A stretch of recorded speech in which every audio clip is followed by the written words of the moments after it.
시청자 여러분 안녕하십니까? 충북 시사토론창 남상미입니다. 지난 4일 서희초 교사의 49제를 맞아 전국 곳곳에서 추모 집회가 열렸습니다. 안타까운 것은 서희초 교사의 사망 후에도 교육 현장에서 체감할 수 있는 변화가 크지 않았다는 건데요. 지난 주말 나흘 동안 3명의 교사가 또다시 스스로 세상을 등졌습니다. 더 이상 이런 일이 반복되지 않도록 정부의 현실적인 대책이 필요해 보이는데요. 오늘 충북 시사토론창에서는 충북 지역 교권 침해 상황을 짚어보고 교권 회복을 위한 실효성 있는 대책에 대해 함께 논의해 보겠습니다. 토론에 참여해 주신 분들 소개해 드리겠습니다.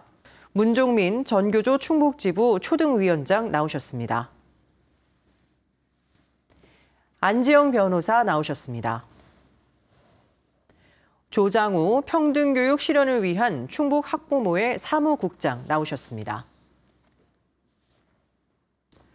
먼저 교권의 현 주소를 키워드로 표현해 주시기 바랍니다. 안지영 변호사님. 네. 교권의 현 주소를 한마디로 표현하면 사면초가라는 말이 적당하지 않을까 싶습니다. 지금 교사에 대한 교권 침해 그런 상황이 심각해지면서 교사들로서는 더 이상 어떻게 할 수 없는 그런 상황에 이르게 됐고, 또 한편으로는 학생의 인권도 또 보호를 안 할 수 없는 그런 상황이 있기 때문에 교사들로서는 이도 저도 못하는 그런 상황에 놓이지 않았나 싶습니다. 네, 문 위원장님. 네, 저는 절망과 분노라는 좀 키워드를 쓰고 싶습니다. 서희초 사건을 보면서 모든 선생님들, 전국에 있는 모든 선생님들이 절망과 분노를 쏟아내고 있습니다. 교사라면 한 번쯤은 경험해봤을 일들이거든요. 저희가 밤에 학부모님들한테 전화가 오면 그 두려움과 공포는 무슨 일이 일어난 건 아닐까, 또 무슨 민원을 제기하시는 건 아닐까에 대한 두려움과 공포가 있습니다. 책임을 묻겠다, 가만히 있지 않겠다라는 이야기 한 번 안 들어본 선생님 없으실 겁니다. 그래서 절망과 분노라는 키워드는 누구도 지켜주지 못하는 절망, 그리고 아무것도 할 수 없음을 느끼는 분노가 우리 교사들이 학교 현장에 느끼는 교권의 현 주소가 아닌가 생각됩니다. 네, 사무국장님. 저는 각자 도생이라는 단어를 키워드로 생각해 보았습니다. 지금 학교에서 그리고 교실에서 일어나는 거의 모든 일들을 선생님들 개인이 감당하고 책임지고 있는 상황입니다. 이 개인이 감당하고 있는 각자 도생으로 맡겨둘 것이 아니라 이 독박교실의 상황을 우리 사회가 함께 고민하고 해결할 수 있으면 좋겠다는 생각을 합니다. 지난 7월이죠. 전국 초등학교 교사를 대상으로 설문조사를 한 결과 응답자 약 2,400명 가운데 무려 99%가 교권 침해를 당한 적이 있다고 답했습니다. 교권 침해 유형으로는 학부모의 악성 민원이 49%로 1위를 차지했다고 하는데요. 지난 5년간 충북 지역의 교권 침해 상황 어떻게 되는지 좀 짚어주시죠. 네, 5년간 조사된 결과는 378건 정도의 교육활동 침해 현황이 나와 있고요. 2018년에 48건에서 2022년 112건으로 2배 이상 증가했다고 지금 나와 있습니다. 유형별로 좀 살펴보자면 명예훼손이나 모욕 같은 거는 28건에서 2018년 기준 28건에서 2022년 기준 59건으로 마찬가지 2배 이상 증가했고요. 그리고 저희가 공식적으로 조사된 거 이외에도 사실 선생님들이 느끼고 있는 교권 침해의 수준이나 내용이나 이런 것들이 점차 증가하고 있다는 게 선생님들의 전체적인 느낌이고요. 그리고 2022년도의 특징적인 부분은 과거에는 학생이 교권을 침해하는 사례가 많았다면 점차적으로 학부모 민원에 대해서 그리고 학부모가 교육활동을 침해하는 사례들이 늘고 있다는 것이 지금 조사 결과로 나왔습니다. 네, 변호사님. 네, 지금 아까 유형별 얘기를 좀 해주셨는데요. 아까 말씀해주신 대로 모욕, 명예훼손 이 부분이 가장 좀 유형별로는 많았던 것 같습니다. 그렇지만 이제 학부모의 경우를 살펴보면 학부모의 경우는 협박 이 부분이 가장 많았던 것으로 지금 나와 있던 것으로 파악이 됐는데 실제로 이제 저희가 이런 사건들을 다뤄보면은 학부모님들이 이제 선생님들에게 어떤 협박으로 그렇게 판단될 수 있는 그런 발언들을 상당히 하시는 것으로 그렇게 좀 보여지고요. 다만 이제 선생님들 입장에서는 이것을 실제로 어떤 법적 절차를 밟는다거나 이런 것이 상당히 어려운 부분이 많아서 굉장히 좀 곤란한 상황을 많이 겪고 계신 것으로 그렇게 파악이 되고 있습니다. 자, 그렇다면 이렇게 교권 침해가 발생하게 된 이유 어디에 있다고 보시는지요? 저는 좀 두 가지로 보고 싶은데요. 첫 번째는 교권을 보호할 수 있는 제도가 지금 전무한 상황입니다. 지금 교권 보호를 위한 제도가 학교별로 있는 교권보호위원회가 있는데 이 위원회에서 개최될 만한 사안은 정말 뉴스에 나올 법한 이런 사안들에 대해서만 그 위원회가 열려서 조치가 취해지는 경우이고요. 서희초 선생님 사례처럼 전화로 지속적으로 압박하고 협박하고 괴롭히는 이런 문제들 같은 경우에는 현재 상황에서는 교사들이 그냥 감내할 수밖에 없는 부분이기 때문에 제도적으로 보호해 줄 수 있는 장치가 없다. 저는 그리고 두 번째는 인식의 문제도 좀 있다. 학부모와 선생님의 관계가 과거와 달리 지금은 역전되어서 우리 학부모님이 갑의 위치에 있는 것처럼 인식을 하고 계시고 그리고 폭언을 해도 무슨 이야기를 해도 된다라고 인식을 하시는 부분들이 좀 있기 때문에 이런 문제가 생기는 것 같고 저는 이 부분도 꼭 짚어야 되는데 교사의 교육권이나 전문성을 인정하지 않는 태도도 좀 문제가 있는 것이 아닌가 이 부분의 원인이 되는 것이 아닌가 생각이 들고요. 교사를 공적인 존재로 좀 생각하시는 것이 아닌가. 저희가 교사의 인권이나 프라이버시 같은 것들도 사실은 보호받지 못하고 있는 게 현실입니다. 네. 우리 학부모님 입장에서는 어떻게 보시는지요? 교권에 대한 의미가 다양하게 사용되듯이 교권 침해의 원인도 사실은 다양할 수밖에 없는데요. 그 일부 학생의 일탈적인 행동이라든지 학부모의 악성 민원 사실 있는 게 사실이죠. 그리고 그 잘못에 대해서는 인정하고 뭐 잘못에 대해서는 책임을 져야 된다고 생각합니다.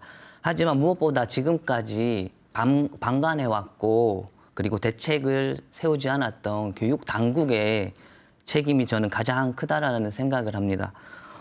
교권 침해 행동에 대한 책임을 개별 교사한테 지금까지 맡겨왔었던 것들, 그래서 그걸 해결하기 위해서는 제도적인 것도 필요하겠지만 사실 학교 현장에 교사 수가 부족하고 업무가 과다한 상황에서 오히려 교육부는 그 2024년 교원을 대규모로 축소시키고 있고 그리고 노동기본권인 휴가권조차도 제대로 사용하지 못하게 하는 상황에서 교육당국이 이걸 이렇게 하는 것이 제대로 하는 것인가 그리고 교원들의 이런 교원 침해를 막을 수 있는지 저는 의문이 듭니다. 변호사님은 이 원인 어디에 있다고 보십니까? 네, 이제 저는 좀 제 3자의 입장에서 말씀을 드리고 싶은데요.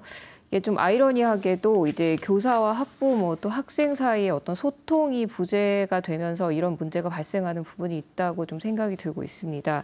그러니까 예를 들어서 뭐 학교 폭력 같은 게 발생을 했을 때 이제 저희가 실제 사례를 다뤄보면 아주 사소하고 또 학부모와 학생 또 교사가 얼마든지 협의해서 잘 처리할 수 있는 사안임에도 불구하고 이제 그런 소통이 잘 이루어지지 않다 보니까 뭐 학교폭력위원회로 넘어가서 아주 법적 절차를 불필요하게 밟는 그런 사건들 좀 상당히 많았거든요. 그래서 실질적으로 필요한 어떤 소통이 좀 없어서 이런 문제도 있는 것으로 그런 생각이 좀 들고 좀 더 본질적인 이유를 찾아본다면 아무래도 학교 교육이 입시 위주로 운영이 되다 보니까 어쨌든 학생 입장에서는 내가 해야 되는 공부만 잘하면 되는 것이 아닌가.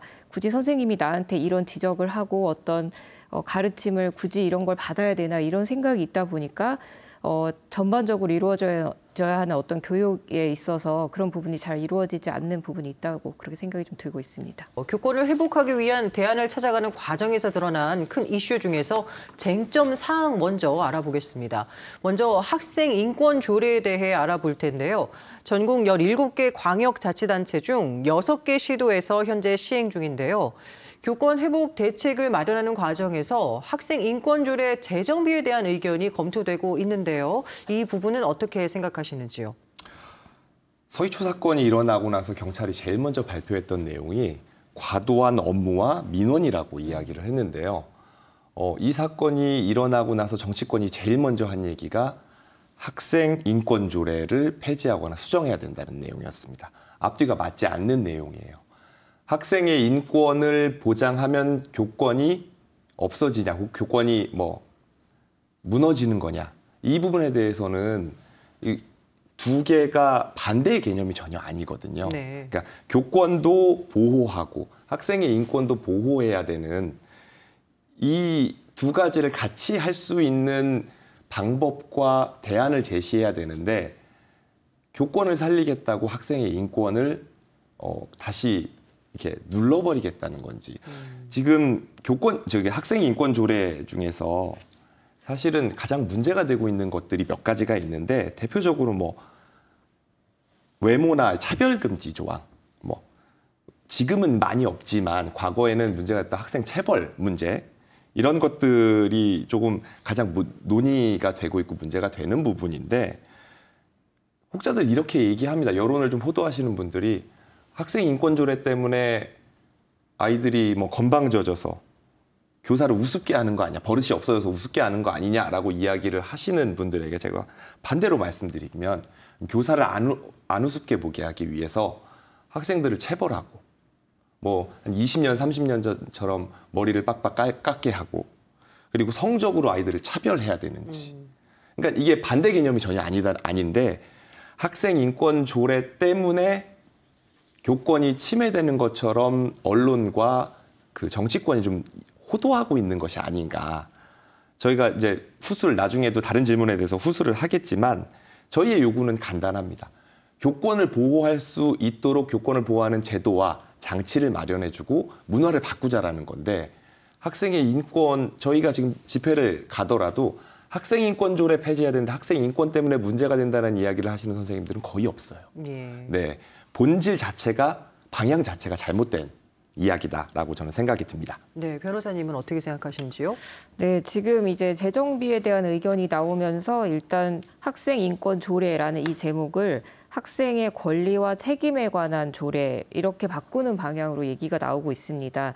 이제 이 이유를 이제 이 조례를 살펴보면 알 수가 있는데요. 이 조례에 보면은 전체적으로 이제 학생의 권리에 관해서 나열이 되어 있습니다. 근데 실제로 이제 제가 변호사인 입장에서 이 조례를 봤을 때 어떤 느낌이 들었냐면, 일반적인 경우로 대입을 했을 때 약간 헌법 같은 그런 느낌을 좀 받았거든요. 헌법에 보면은 뭐 국민의 행복 추구권, 뭐 투표권 해서 권리들이, 이제 추상적인 권리들이 나열이 되어 있습니다. 그래서 약간 이 조례도 그런 비슷한 이제 그런 느낌을 받았는데, 아무래도 이게 권리만 나열이 되어 있다 보니까 학생이나 또 학부모 입장에서 이걸 오해하게 되면은 나는 예를 들어 사생활의 자유가 있으니까 난 핸드폰을 무조건 수업 시간에도 쓰겠다, 이런 식으로 좀 오해를 할 수 있는 여지는 좀 있는 것으로 생각이 들고요. 그래서 어느 정도 이제 책임에 관해서 조례를 개정하는 것은 선언적인 의미로도 약간 의미가 있지 않을까, 그렇게 생각합니다. 예, 사무국장님은 어떻게 생각하시는지요?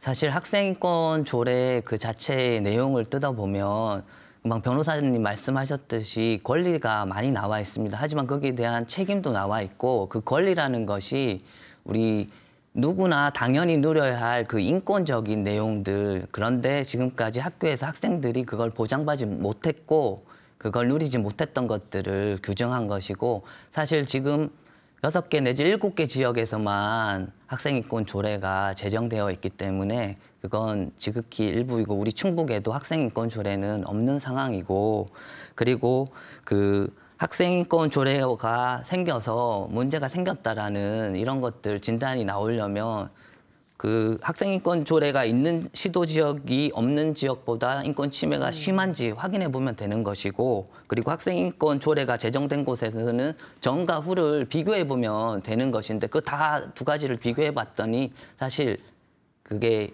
인과적인 결과가 안 나타났던 거거든요. 그러니까 별로 상관이 없다라는 것이었고, 그리고 학생인권과 교권이 우리가 대립하는 것으로 생각하는 사람들도 상당히 많은데, 이건 함께 강화되어야 되는 거 아닌가라는 생각이고, 교사와 학생이 서로의 권리를 지켜주는 역할을 할 때 교권도 더 확장되는 것이고, 사실 학교에서의 가장 약자는 제가 생각했을 때는 학생이거든요. 그리고 학생은 다수이기도 하고, 그 학생들을 존중하는 것들이 교육적이고, 그리고 학생인권을 강화하는 것이 교권에도 도움이 될 것이라는 생각을 합니다. 네, 그러니까 이 두 분의 말씀 같은 경우는 학생 인권 조례가 교권을 뭐 침해하는 데에는 영향이 없다라는 말씀이시죠? 사무국장님께서 말씀하셨다시피 학생인권조례가 있는 곳이 6개 시도거든요. 그런데 그럼 학생인권조례가 없는 곳에서는 말씀하셨다시피 교권 침해 사례가 나타나지 않는 게 아니고요. 그리고 또 더 많이 나타나는 것도 아니거든요. 그러니까 인과관계가 전혀 없는 사안을 가지고 학생인권조례를 전반적으로 반대했던 그 정파적 이익을 목적으로 이 부분으로 지금 포인트를 잡아서 나가고 있는데 제가 이 부분이 왜 가장 문제가 되냐면 사후에 우리가 이야기할 대책 부분도 이 학생인권조례에 초점이 맞춰져 있다 보니까 본질적인 해결책이 나오지 않고 있는 상황이라서 이게 좀 문제가 되는 것 같습니다. 알겠습니다. 자, 그리고 이번에는 아동학대, 학교폭력과 관련해서도 쟁점 사항이 많은 걸로 알고 있는데요. 최근 교육부가 발표한 대책 어떻게 생각하시는지 궁금하고요. 또 사전에 부작용을 좀 면밀히 살펴봐야 한다는 지적도 있거든요. 어느 분께서 먼저 말씀해 주시겠습니까? 일단 아동학대 같은 경우는 아동학대 특례법에 의해서 아동학대 의심만 있어도 신고를 할 수가 있게 되어 있고 그러면 어떤 것이 아동학대에 해당하느냐는 아동복지법에서 정하고 있습니다. 근데 이 아동복지법에서 정하고 있는 아동학대의 범위가 정서적 학대까지 포함을 해서 아주 굉장히 넓습니다. 그러니까 특히 예를 들어 정서적 학대 같은 경우는 가해를 하는 사람하고 그 학대를 받는 사람이 상대적으로 다를 수가 있기 때문에 하는 사람은 그냥 학대라고 생각을 안 하고 했는데 받는 사람이 학대라고 느끼면 또 학대가 될 수도 있는 부분이 있거든요. 또 그런 데다가 이제 아동복지법에서 교육 활동을 이 학대의 범위에 포함을 시키고 있다 보니까 예를 들어서 교사가 어떤 교육을 했을 때 학생이나 학부모가 이건 좀 정서적 학대다라고 생각을 해서 신고가 되면은 바로 이제 아동학대 사건이 돼서 그게 수사 절차로 들어가는 이런 부분이 있습니다. 이제 이렇다 보니까 교사들은 이 아동복지법에서 교육 활동을 아예 분리를 좀 해달라 이런 의견을 내시고 계신 것 같고 교육부에서는 그보다는 이런 조사나 수사를 할 때 먼저 교육청의 의견을 듣는다든지 이런 식으로 좀 보완을 하려고 하는 그런 대안들이 나오고 있는 것 같습니다. 네, 사무부장님. 현재 정부의 대책에서 가장 큰 문제점은 그 문제의 원인을 학부모라든지 학생에게 돌리고 있고 그리고 책임을 전가하면서 근시안적인 대책을 내놓고 있다는 것이라고 생각을 합니다. 그 원인에 대해서 구조적으로 그리고 근본적인 검토 없이 한 달 만에 급하게 만들어진 대책이 이렇게 제시되었고 이러한 미봉책들은 지금까지도 사실 학교 현장에 들어왔을 때 수많은 갈등과 문제점을 만들어 왔다는 것이 사실이고요. 학교 폭력의 문제 역시도 그 언론에서 많이 부각된 이유로 이것이 징벌 위주로 도입되다 보니까 그 잦은 민원들이 만들어지고 그리고 그걸 맨몸으로 받아들였던 사람들이 학교 현장의 선생님들이었다라는 것이죠. 그 교권 침해에 대한 뭐 생활기록부 기재라든지 이런 징계와 처벌, 권리 제약을 위주로 하는 이런 대책들은 다른 갈등을 증폭할 수밖에 없고 그 몫은 다시 학교 구성원들에게 돌아올 수밖에 없다라는 생각을 합니다.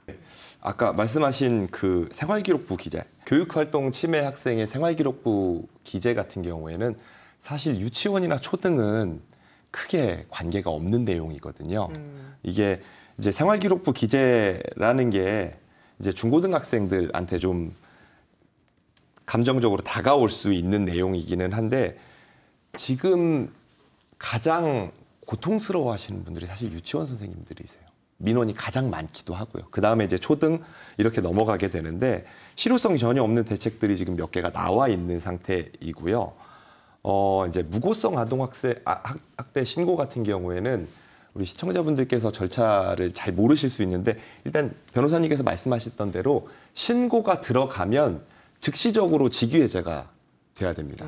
네, 그리고 분리가 돼야 되는 게 절차적으로 있기 때문에 그러면 이게 무고성이라고 하더라도 분리가 돼야 되고 경찰 조사를 저희는 받아야 돼요. 그리고 무고라 할지라도 아동학대 신고를 하기 위해서 이 무고성에 대해서는 거의 처벌을 하지 않고 있는 입장이거든요. 그리고 입증하기도 굉장히 어려운 걸로 저도 알고 있고요. 그러다 보니 어떤 일이 있었냐면 경기도에서 학생들 몇 명이서 입을 맞춰서 선생님들한테 학대를 당했다라고 하고 선생님을 직위해제 시켜버린 경우가 있었습니다. 아, 그렇군요. 네, 그리고 무고로 판명이 나서 되돌아오는데 8개월의 시간이 걸리셨어요. 그러니까 이런 부분을 악용하시는 부분들 때문에 문제가 돼서 교육청에서 해결책을 지금 내놓고는 있는데 교육부에서 이게 잘 될지에 대해서 사실 의문이 있기 때문에 선생님들은 아예 그럼 우리 이 부분에 대해서 교육 활동 그리고 법령과 학칙에 의해서 교육 활동하는 것에 대해서는 면책을 해달라고까지 요구를 하고 있는 거거든요. 법령과 이 제도적 정비가 좀 하루빨리 이루어져야 되는 상황이고요. 악성 민원 같은 경우에 저는 한 가지 말씀을 드리고 싶은 게 이게 사실은 지금까지 나온 대책들이 기존에 명시적으로 고시돼 있는 내용들이 거의 반복되었어요. 네. 그런데 실제적으로 실효가 안 되다 보니까 저희가 그 교사들이 이런 고통을 받고 있었던 것들이거든요. 근데 청주 시내의 한 학교에서 사례가 있습니다. 악성 민원에 굉장히 많이 시달렸던 학교들이고 선생님들이 굉장히 많이 고통을 받으셨었는데 교육청에서 의지를 갖고 나오셔서 학교장과 함께 모든 민원을 교육청과 학교에서 전담해서 처리를 했더니 이 민원의 양이 확 줄고 그리고 선생님들도 교육활동에 전념할 수 있도록 되었다라는 사례가 있기 때문에 이거는 그냥 제도를 낸다고 해서 해결될 문제는 아닌 것 같고요. 교육청과 학교의 관리자, 교장, 교감이 좀 책임감을 가지고 이 문제에서 접근하고 그리고 후수를 하겠지만 민원 대응팀 구성도 이러한 그 절차를 가지고 좀 움직여야 되지 않을까 그리고 더 보완되지 않을까 생각이 듭니다. 네.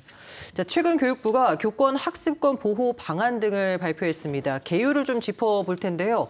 뭐가 어떻게 달라집니까? 지금 교육부에서 내놓은 방안들은 이제 교원이 즉각적으로 직위 해제되는 부분에 대해서 기준을 좀 강화하겠다는 거고 교권보호위원회 개최 요건을 기존에는 좀 사안이 강해야 개최를 했다면 그 요건을 완화하겠다는 거고요. 그리고 교원에 대한 배상 책임, 지원, 그리고 아까 말씀드린 교육 침해 학생의 학생 생활기록부 기재, 그리고 불합리한 학생 인권 조례 개선 및 교원의 정당한 생활지도와 아동학대를 구분하겠다. 그리고 교육활동 침해 학생을 즉시 분리하고 교육지원청으로 교권보호위원회를 이관하는 것을 추진하겠다. 그리고 교원과 학생의 소통 강화 및 기관이 이 민원을 대응할 수 있도록 시스템을 개선하겠다라는 내용이 주요 골자입니다. 네. 현장에서의 반응은 어떻습니까? 사실은 이제 주요 내용들이 문구라든가 이런 것들이 굉장히 많이 개선됐구나라고 생각이 들지만 현장에서는 이 부분에 대해서 큰 믿음을 갖고 있지는 못하는 상황입니다. 아까 말씀드렸다시피 초등과 유치원에는 별로 실효성 없는 대책들도 나와 있고요. 그리고 학생 인권 조례 폐지 이야기를 교육부에서 공식화해서 이렇게 안으로 나온다면 말씀드렸던 내용처럼 본질이 호도되고 있는 상황이고요. 몇몇 내용들에 대해서는 좀 고무적인 내용들도 있다고 선생님들이 느끼고 있는 것 같습니다. 짚어주신다면요?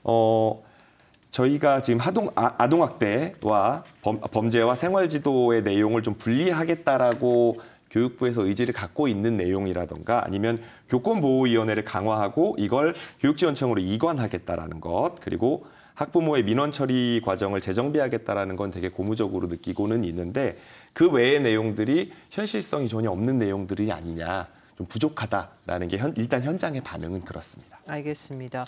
사무국장님, 지금 교권 회복을 위한 여러 가지 대책들이 논의되고 있는데 실효성이 있다고 보십니까? 대다수의 학부모들은 사실 교육부의 이런 발표조차 모르고 있을 테고 그래도 뉴스에 좀 나오니까 관심 있는 학부모들 같은 경우는 이제 살펴봐야 되는 상황에서 세부 내용을 알기란 쉽지 않은 것 같고요. 그래도 아무래도 이제 그 대입에 관심이 많은 고등학교, 중고등학교 학부모들 같은 경우는 뭐 학폭에 이어서 교권 침해도 이제 학생부에 반영한다 뭐 이런 얘기가 나오니까 이런 부분에는 좀 관심을 좀 가실 수 있을 것 같고요. 생활지도 부분에 있어서 정당한이라는 말이 무엇이냐라는 이제 학부모들의 의문들이 좀 있어요. 모호하다는 예. 말씀이시죠? 그러니까 그 기준이 모호하기 때문에 선생님들도 그 고시에 따라서 정당하게 했다라고 얘기하는 것들이 학생이라든지 학부모는 다르게 생각할 수도 있을 것 같아요. 그래서 그런 기준들이 명확하게 마련돼야 되는데 지금 대책에서는 그것들이 좀 부족한 것 같고요. 그리고 그 선생님들은 혼자 책임지지 말고 그 함께 책임질 수 있는 체계라든지 시스템을 마련해 달라는 얘기를 했는데 그런 것들도 사실은 대책에서는 많이 부족해 보이고요. 그 아동학대의 면책 규정이라든지 이제 처벌 강화 같은 경우는 이제 사실 근본적 해결이냐고 했을 때 그거에 대해서는 이제 착시 효과는 나타날 수 있을 것 같다라는 생각이지만 그 사실은 결국엔 또 다시 선생님들한테 교실에서 양날의 검을 주고서 판단하게 하고 결국엔 책임을 지게 하는 거 아니냐라는 뭐 그대로의 걱정이 우려스러운 부분이 있습니다. 말씀하신 내용 좀 추가해도 네네. 될까요? 이게 26일 날 8월 26일 날 나온 종합 방안은 교권 침해에 관련된 이제 대안들이나 방안들이 있고요. 그리고 이 선생님들이 생활지도할 때 생활지도 고시 내용이 또 있습니다. 17일 날 나왔는데 여기에서 말씀하셨던 내용들이 나와요. 예를 들면 문제 학생에 대한 물리적 제지 및 분리가 가능하도록 고시를 했어요. 근데 이게 현실적이지 않다는 거죠.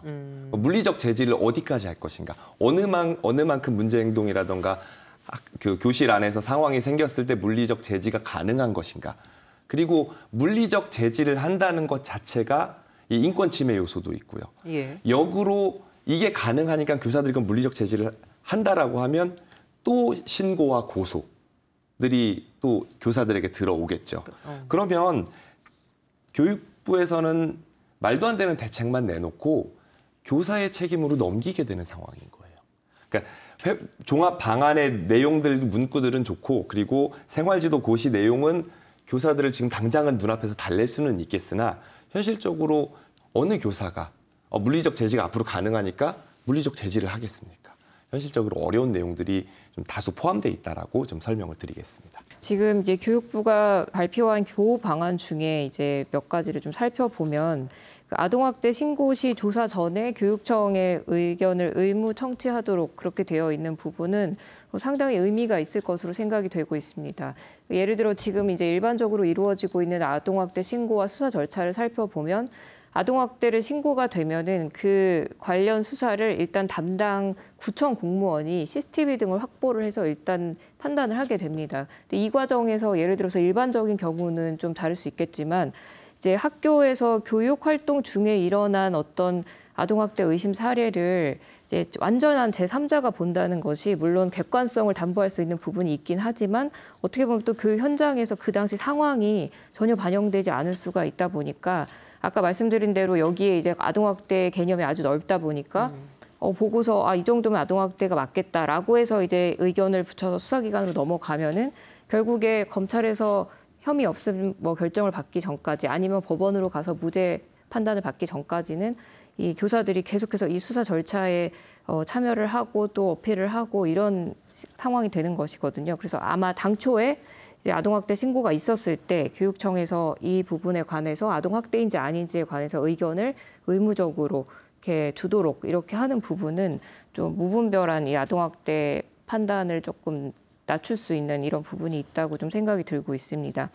그리고 이제 학부모가 이제 교육활동 침해를 하면서 이제 무분별한 어떤 신고를 한다든지 했을 때 이제 제재 조치와 관련해서는 아마 지금 무고에 대한 어떤 판단을 하는 것은 아무래도 좀 무리가 있다 보니까 과태료를 부과를 한다든지 이런 지금 보호 방안이 나오고 있는 것 같습니다. 과태료 같은 경우는 저희가 다른 일반적인 경우에도 보면은 금액이 적절 수준에서 결정이 되면은 상당히 금전적인 어떤 간접적인 효과는 상당히 있는 것으로 그렇게 많이 보여지고 있어서 이 부분도 잘 적절한 금액으로 활용을 한다면 역시 어느 정도 무분별한 어떤 침해를 좀 막을 수 있는 이런 부분은 있다고 생각이 들고 있습니다. 네, 어느 정도 도움이 되는 정책이다.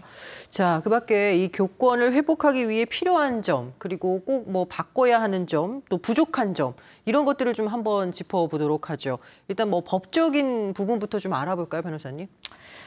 아까 말씀드렸지만 이제 이런 교권 침해 활동이 침해가 발생이 됐을 때 이 교사를 보호하는 여러 가지 방법 중에 하나가 이제 교권보호위원회가 있습니다. 근데 실제로 이게 지금까지는 몇 번이나 열렸을까 싶을 정도로 과연 이 제도가 잘 활용이 되고 있나 하는 부분이 좀 있거든요. 그래서 앞으로는 이 교권보호위원회를 적극적으로 열고 또 이제 객관적인 법률적인 또 다른 전문가들의 의견을 들어서 이 교권을 보호하는 방향으로 좀 가면 어떨까 하는 부분이 있습니다. 그리고 교권보호위원회 같은 경우도 이제 전문성을 좀 강화를 해서 이런 부분에 대해서 잘 판단이 이루어지면 훨씬 도움이 될 것 같고, 아까 말씀드린 대로 그 과태료라든지 이런 부분을 잘 활용해서 학부모에 대한 어떤 간접적인 제재 조치를 잘 마련하고, 또 아동학대 신고 관련해서도 그런 무분별한 그런 아동학대가 인정되는 걸 막기 위해서 그런 교사나 교육청 의견을 잘 듣는 방법들을 좀 보완을 하면 좋을 것 같습니다. 네, 그리고 문 위원장님. 해결책이라던가 아니면 보완책이 대부분이 학생 인권 조례를 초점을 맞추고 있다고 말씀드렸잖아요. 이 생활지도고시에 관련해서 한 가지 더 말씀을 드리면, 핸드폰도 교사의 판단에 의해서 거둘 수 있다라고 지금 이야기를 했는데, 이미 인권위원회에서 국가인권위원회에서 핸드폰을 압수하는 것은 인권 침해다라고 결론을 내어버렸어요. 예. 네, 내져 있는 상황으로 벌써 거의 10여 년 가까이로 지금 시간이 흘렀는데 교육부 고시에 따라서 교사가 그렇게 할 수 있느냐라는 거죠. 그러니까 전체적으로 지금 교권보호 대책이라던가 보호를 하기 위한 여러 가지들을 보면 초점이 교사를 보호하는 제도에 초점이 맞춰져 있는 게 아니라 학생 인권을 억누르고 교권을 살린다라는 학생 인권 조례를 폐지 무력화 이 목적을 가지고 지금 방향성을 잡다 보니까 온전한 해결책들이 나오지 않고 교사들이 체감할 수 있는 해결책들이 좀 미비한 것 같다. 그래서 저는 아쉬운 점이나 부족한 점이 이런 부분이라고 생각이 들고요.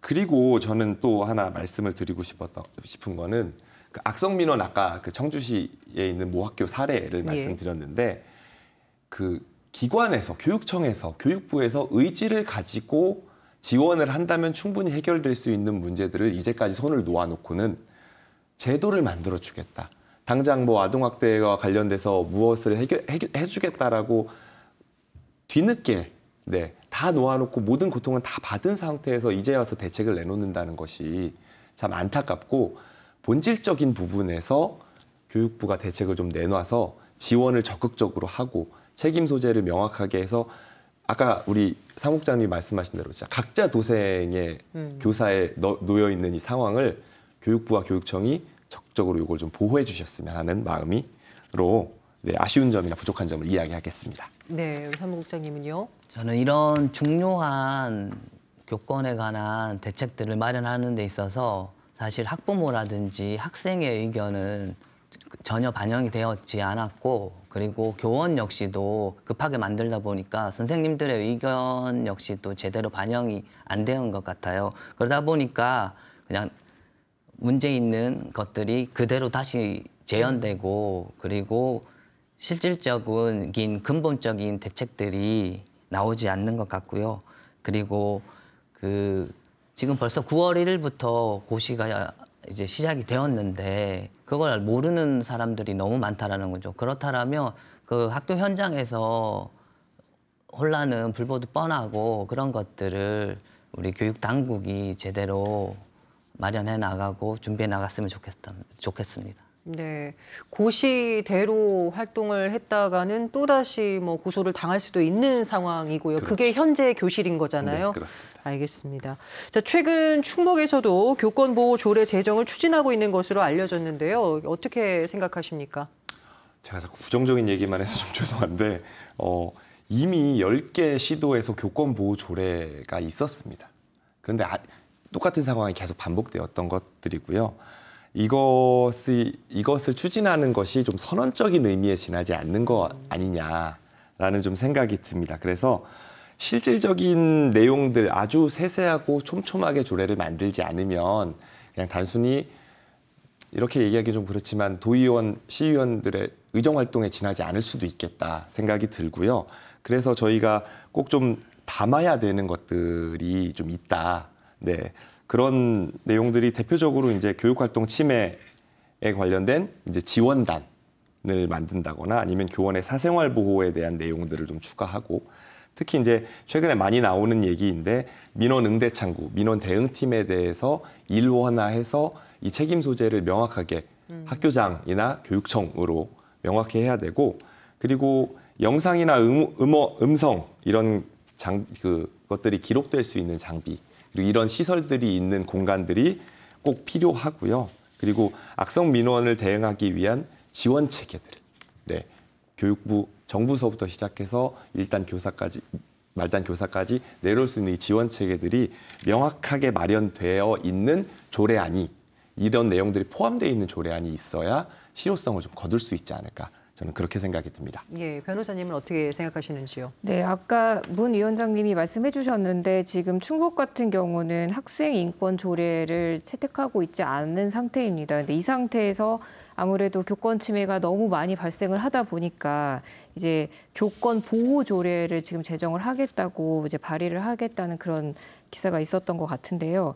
아까도 말씀해 주셨지만 이제 학생의 인권과 교사의 교육권은 균형 있게 이제 보호를 해줘야 하는 그런 권리들이라고 생각을 합니다. 그래서 물론 이제 지금 현 상황에서 이렇게라도 좀 보호를 하는 게 의미는 있다는 생각은 들지만 어쨌든 학생의 인권 조례가 채택되지 않은 상황에서 굳이 이렇게까지 해서 조례를 꼭 만들어야 하는가 하는 그런 생각이 있고 좀 일시적인 시의적인 그런 정책이라는 생각도 일부 좀 하고 있습니다. 그리고 또 말씀해 주신 것처럼 이 내용을 보면 좀 현실적인, 실무적인 그런 내용들도 포함을 하고 있긴 해서 이제 실제 이게 어느 정도 도움이 될 거라는 생각은 들지만 조례 제정의 어떤 본질적인 의미를 좀 살펴보고 조례를 좀 제정하는 것을 추진을 해야 되지 않을까 싶습니다. 네, 조례 제정이 교권 회복에 좀 도움이 될 거라고 보십니까? 이미 10개 시도 지역에서 교권 조례가 만들어졌는데 그게 실효성이 있는지 좀 면밀히 검토가 필요할 것 같아요. 학교에는 제대로 안착되었는지 그래서 선생님들한테 실제적으로 도움이 되었는지 이런 것들이 좀 확인이 되었으면 좋겠는데 지금 교권 침해, 교권 강화 이런 것들이 이슈화 되다 보니까 정치권에서도 그냥 급하게 만들어지는 건 아닌가 그런 우려스러운 부분도 있습니다. 자, 공교육 정상화를 위한 근본적인 대책 어디에서부터 시작해야 한다고 보시는지요? 제가 어느 드라마에서 본 내용인데요. 인기가 엄청 많은 스타 강사, 고등학생들이 막 좋아하는 스타 강사분들의 영상을 보고 고등학교 선생님 한 분이 이제 한탄하시면서 하는 내용인데 나도 수업 준비에만 신경 쓸 수 있다면 나도 저 정도 할 수 있어 라고 이야기하는 장면이 이제 드라마 안에 나오거든요.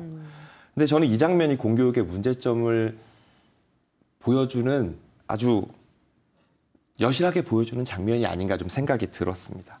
저희 교사들이 사실 업무에 치이고 민원에 치이고 하다 보니 교사가 수업과 아이들의 생활 지도에만 신경을 쓸 수 있는 지금 구조가 아니거든요. 어떤 분들 이렇게 얘기하세요. 저희 이제 교사들한테 옛날에는 한 반에 50명, 60명씩 있었는데 지금은 25명밖에 안 되는데 뭐 교사하기 편하겠어? 이렇게 얘기하시는 분들이 있는데 한 아이에 대해서 더 신경을 써야 되는 그리고 더 많은 교육 서비스를 요구하는 방향으로 사회가 흘러왔기 때문에 저희가 아이들을 과거에 비해서 과거는 정말 선생님한테 이름 한번 불리기 어려웠던 그 시절하고 지금하고는 비교가 안 되거든요. 한 학생에게 대해서 200%, 300%, 400%더 신경 써주고 이 아이의 현재 학습 상황은 어떤지, 심리 상태는 어떤지, 또 교육 환경은 또 어떤지에 대해서 고민하고 살펴봐야 되는 시간이 엄청나게 늘었음에도 불구하고 덩달아 늘어난 건 업무량이거든요. 우리 아까 사무국장님께서 말씀하셨다시피 지금 교원 정원이 계속 줄고 있는 상황입니다. 네. 이런 상황에서 저희가 아이들 품으로 다가갈 수 있는지, 아이들 품으로 다가가서 교사가 뜻을 품고 교육할 수 있는 이 권리를 찾는 것, 그리고 교사가 인권을 보장받으면서 수업할 수 있는 환경이 저는 공교육 정상화의 첫 발걸음이라고 생각을 합니다. 네, 변호사님은요? 공교육에서 이루어지는 것들이 사실 어떤 교과에 대한 학습이나 입시뿐만이 아니라 생활 지도부터 또 아이들하고 관계, 서로 친구들끼리 관계를 형성하면서 이루어진 어떤 일종의 사회생활부터 굉장히 다방면에서 전방위적으로 교육이 이루어진다고 사실 보여지거든요. 그런데 이게 학교 교육이 입시 위주로 이루어지다 보니까 교사에게서 이제 요구하는 것들이 그런 교과목에 대한 학습이나 입시 이런 것들로 가다 보니까 이제 다른 것에 대한 교육 활동이 그게 교육 활동으로 비춰지지가 않고 오히려 나의 권리를 침해한다든지 이렇게 좀 해석이 되는 것 같습니다. 그래서 그 학부모님들 또 학생들이 기본적으로 학교 공교육에서 얻을 수 있는 것들이 단순히 어떤 교과목에 대한 학습이 아니라 전반적인 전인 교육이 이루어지는 곳이라는 인식 개선이 먼저 좀 있어야 되지 않을까 생각합니다. 네, 사무국장님은요? 공교육의 위기는 사실 그 진단은 오래전부터 계속되어 왔었고 그때마다 대책들도 수없이 발표되고 학교 현장에 이제 뿌리를 내리지 못하고 지금까지 온 것 같은데요. 근본적 원인은 우리 대한민국 교육의 가장 큰 문제는 대입이라는 것들을 누구도 부정하기는 어려울 것 같습니다. 무한 경쟁 속에서 학생이나 교사 그리고 학부모도 누구도 행복하지 않을 것 같고요. 선생님들이 학생들에게 집중할 수 있는 그런 구조가 필요하고 또 선생님들을 학생들에게 이제는 돌려줘야 될 때가 아닌가 싶습니다. 그 학급당 학생 수 감축도 필요하고 그리고 교육 재정과 교원의 인력 확충도 또 필요하고 교육 제도 개혁도 필요한 것 같습니다. 경쟁 교육은 야만이라는 얘기가 있습니다. 이제는 무한 경쟁의 그 대학 입시보다는 대학 평준화 같은 좀 멀리 내다보는 대안들도 함께 고민해 봐야 될 시기가 아닌가 싶습니다. 네, 학생, 학부모, 교사가 모두 행복하지 않다는 말씀이 가슴에 좀 와닿네요. 알겠습니다. 자, 끝으로 마무리 발언 듣겠습니다. 못다 하신 말씀, 그리고 꼭 하고 싶으신 말씀, 안지영 변호사님부터 해주시죠. 네, 제가 이제 변호사 활동을 하면서 또 교육청이나 관련 어떤 이제 사건들이 있을 때 이제 사건을 처리를 해보면 사실은 아까 말씀드렸다시피 이게 과연 이렇게 법적 절차까지 와야 되는 그런 일인가 하는 생각이 드는 사건이 굉장히 많습니다. 근데 아까 말씀드렸다시피 사실 애초에 좀 소통이 잘 됐다면 여기까지 오지 않았을 일이었고 또 왔다 하더라도 서로 조금씩 이해하면 금방 해결될 수 있는 일인데 너무 이제 학생도 학부모도 교사도 자기 권리만 주장을 하다 보면 이렇게 불필요한 이제 절차를 밟게 되고 그 과정에서 무고한 희생자가 나오기도 하고 또 굉장히 고통을 겪는 경우도 많은 것 같습니다. 그래서 이제 아무리 내가 좀 억울한 부분이 있고 이걸 밝히고 싶은 부분이 있다고 하더라도 이게 이렇게 법적 절차까지 갈 일인지에 관해서 각자의 입장에서 좀 생각을 한 번씩 해볼 필요가 있을 것으로 보여지고요. 또 근본적으로는 아까 말씀드렸다시피 학생의 어떤 인권과 교사의 교육권이 이렇게 배치되고 하나를 희생해야 되는 그런 권리가 아니라 양립해야 하고 또 양립할 수 있는 권리라고 생각하기 때문에 좀 균형적인 발전을 하기 위해서 모두가 같이 좀 노력을 했으면 좋겠습니다. 네, 사무국장님.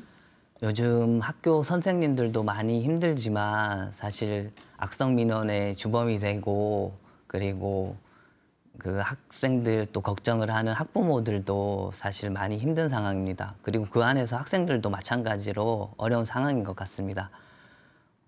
저는 학생의 행복과 성장을 위해서는 특히나 우리 선생님들이랑 학부모가 힘을 모아야 한다고 생각을 하고요. 학생, 학부모, 교사가 모두 행복하고 그리고 우리 학교와 사회에서 존엄하게 살아가기를 꿈꿉니다. 그 학교 자치와 이제 교사의 정치기본권, 노동기본권 등 학부모들도 힘을 보태고 함께 할 일이 있으면 함께 해야 될 것 같고요. 그걸 우리 사회가 함께 노력해야 할 과제로 삼고 함께 힘 모아 갔으면 좋겠습니다. 네, 사무국장님. 학생과 학부모가 교사를 향해서 공격을 하고 학교를 향해서 공격하는 그 근원적인 부분은요. 경쟁에 내몰렸기 때문이에요. 경쟁에 내몰려서 이 경쟁에서 뒤처지면 내 아이가 뒤처지면 이제 끝이다. 더 이상 갈 데가 없다라고 하는 그 불안감이 그러니까 내 아이가 피해보면 안 되고 그 불안감을 공격할 곳이 없으니 이제 학교와 교사에게 공격을 하죠. 일례로 학생 인권을 지키겠다고 교권을 무너뜨린다. 혹은 또 다시 교권을 지키겠다고 학생 인권을 또 무너뜨리겠다라고. 두 개가 말씀드렸다시피 그 대치되는 내용들이 아님에도 불구하고 둘 사이를 경쟁 관계로 몰았어요. 그러니까 학부모는 다시 교사에게 공격을 하게 되고 교사들은 학생 인권 때문이야라고 인식이 박혀버리는 순간 학생들을 미워하게 될 수밖에 없잖아요. 서로를 공격하게 되는 거죠. 그러니 내 것을 지키기 위해서는 공격하지 않으면 되는 그런 사회를 우리가 만들어 버렸다라는 거예요. 그리고 아이들은 대입이라던가 아니면은 뭐 어렸을 때부터 영어 유치원을 다니는 친구들부터 시작해서 좀 이게 본질에서 벗어날 수도 있지만 경쟁에 내몰린 모두가 불안한 상태에서는 누군가를 공격할 수밖에 없는 것 같습니다. 그래서 이 문제를 모두가 협력해서 해결해 나가야 되는 거고 교권뿐 아니라 공교육 정상화를 위해서도 우리가 모두 협력해야 된다. 이런 말이 있어요. 그 한 아이를 키우기 위해서는 온 마을이 다 함께 키워야 된다라고 이야기를 하는데 우리 아이들을 위해서라도 학부모, 교사, 학교, 정부 모든 사람들이 나서서 우리 교육을 바로 세우는 데 역할을 해야 되지 않겠냐. 더 이상 각자 도생 그리고 제로섬 게임이 아니다라는 부분을 이야기하고 싶습니다. 이상입니다. 네. 자, 오늘 토론 참여해 주신 세 분 고맙습니다. 서희초 교사는 화두를 던졌고 이제 남아있는 사람들은 대답을 해야 할 것입니다. 교육의 3주체인 학생, 학부모, 교사 모두가 서로 대립하지 않고 안전한 학교에서 가르치고 배울 수 있도록 보다 심도 있는 고민이 필요해 보입니다. 충북 시사토론창 여기서 마칩니다. 시청해 주신 여러분 고맙습니다.